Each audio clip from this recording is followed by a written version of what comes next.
guys, today I am making tortillas with my sourdough. And so you may think, well, why would you make tortillas? You could just go to the store and buy tortillas. And yes, you are correct. That is the easy thing to do, but I'm really trying to, for myself and for my family, to give them the most nutritious food that I can.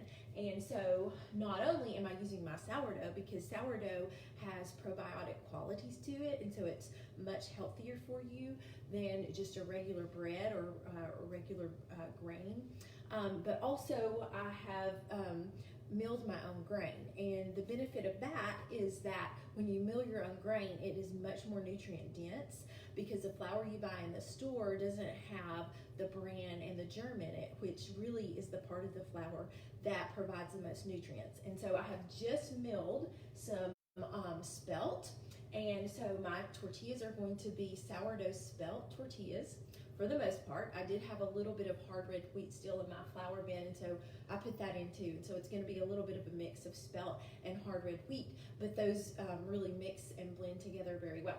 So already in my bowl here, I have my flour, my spelt flour. I put 3 cups of flour. I've also put in a teaspoon of salt, sea salt, and now I am going to add 1/4 cup of olive oil. It could be, you could also use coconut oil if you melt it, but you just need a fat in there, like that. And so I chose to use olive oil today. I have made them in the past also with coconut oil. Both are good and both taste very good. And so that's what I'm doing now. And so I'm gonna use my KitchenAid mixer, and I'm gonna mix that now a little bit. Get it plugged in here. And I'm just gonna let that stir. And then the next thing that I'm gonna be adding is I'm gonna add a cup of water, which I already have right here. And I'm also gonna put in 3/4 a cup of my sourdough starter. So this is my sourdough starter right here.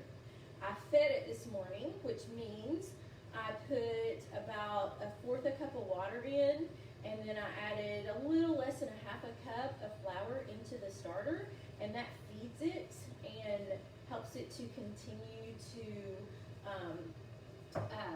live, because it's actually it is living, and it has wild yeast in it, and that's the part of it that causes your bread to rise, is the yeast. And so instead of using commercial yeast, it uses wild yeast. And this has just been an interesting thing for me to learn about, because there is wild yeast just in the air. It's on your skin. It's everywhere.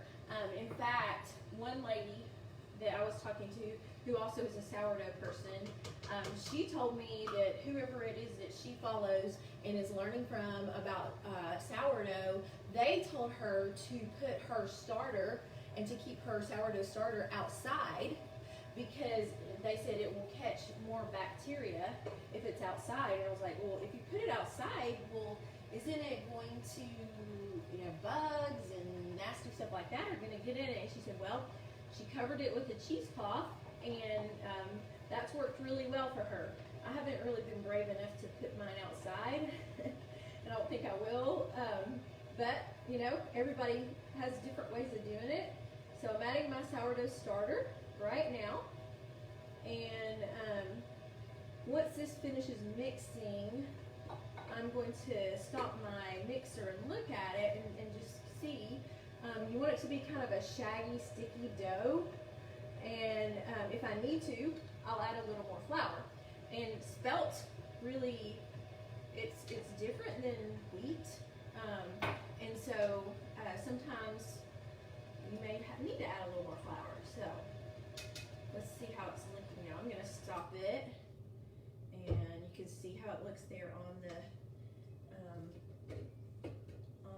hook, or on the mixing paddle right there. It looks pretty good. I think I'm going to add just a tiny bit more flour to it, not a lot. I'll use this. So just a little, because we want it to be kind of look right. And as far as looking right, it's kind of I have a recipe that I go from that is from my cookbook that I'm using is called the A to Z Sourdough, and it's a cookbook that I purchased from the Traditional Cooking School, which you can find online. And I really like this cookbook. It has tortillas, it has bread, it has crackers, it has cakes, cookies. I mean, just about anything you can think of to bake is in this cookbook. So it's a really great one. And so let's see how it looks now. I think it looks pretty good. It's all kind of sticking to the paddle.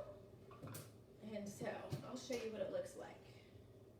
And so the next thing that I'm gonna do is I'm gonna let this sit for a few minutes because I'm going to let my flour and my water and my sourdough and everything absorb.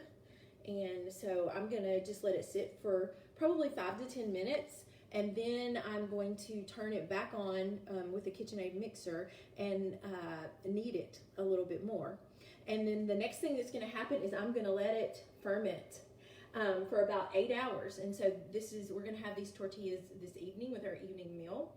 And so the reason you want to let it ferment is because that is the magic of the sourdough. That what it was actually doing is when it's fermenting, the grains are actually digesting.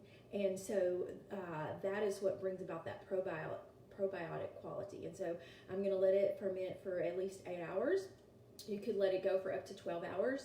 And then I have to admit that rolling it out to me is the hardest part. So I get Joe to come and roll them out for me, and then I stand over here and I have a electric skillet, and so we can put the tortillas on that electric skillet and cook 2 at a time. And so this recipe will make, it depends on how thick you do them and things like that, but for us we usually get about 8 to 10 tortillas out of it, which is enough for our family, and sometimes we'll have a few leftovers as well, and the leftovers are great too. And they taste so different than the store-bought tortillas that you get at the store. They're just and they don't tear either.